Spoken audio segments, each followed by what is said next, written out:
Leadership advice is everywhere. Great leaders change history. Hire the best leaders and everything else follows. But what if a lot of what we're told about leadership is built on ideas that should be dead, but aren't? Researchers call this zombie leadership.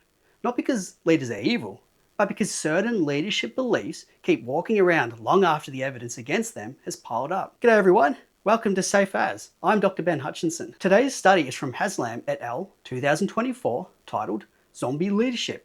Dead Ideas That Still Walk Among Us, published in the Leadership Quarterly. What is zombie leadership? It's a cluster of assumptions about leadership that feel intuitive, sound inspiring, and are endlessly repeated, but quietly distort how organizations work. The paper identifies 8 core axioms, axiom being something people believe is true or accepted. But these axioms orbit one deeper belief, that leadership lives inside special individuals, rather than emerging from groups. So zombie leadership assumes only leaders can lead. Leaders possess rare, superior qualities.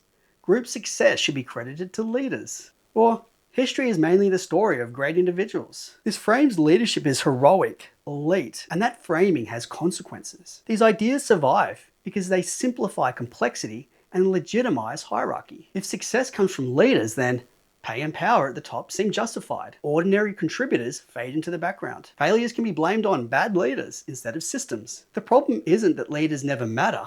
It's that over-crediting leaders systematically erases the group. Instead, the authors point to decades of social psychology and organizational research showing that leadership is relational. It only exists if others accept influence. Followership isn't passive. Groups actively shape what leaders can do. Distance damages leadership. Elevating leaders above the group often reduces trust, motivation, and performance. In experimental studies, groups with formally selected high potential leaders have sometimes performed worse than groups with no leader at all, largely because members disengage. When leadership becomes something done to people rather than done with them, participation drops. Zombie leadership doesn't just misunderstand leadership, it creates harm. According to the paper, it fails to recognize and reward ordinary contributors, alienates group members and reduces effort, encourages leader narcissism and complacency, lowers collective productivity and well-being. Ironically, by glorifying leaders, it often makes leadership less effective. So what is leadership then? The authors return to a precise definition. Leadership is the process by which people motivate others to contribute to shared goals by shaping beliefs, values, and understanding.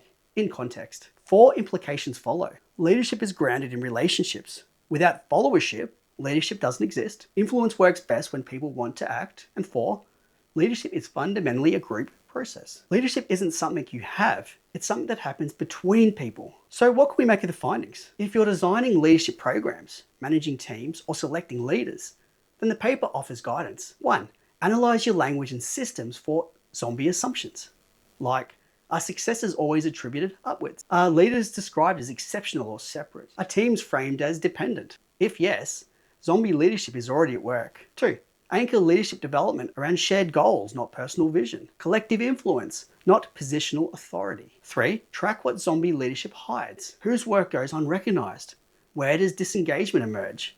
How often do leaders stop listening? 4, prioritize approaches that treat leadership as a shared process, strengthen leader-group connections, develop influence skills at all levels. Leadership development shouldn't just build leaders, it should build groups capable of leading together. It's as much about leadership as followership. That's it on Safe As. Please like and subscribe, and check out safetyinsights.org for more research. And if you want to support the channel, then links are in the show notes.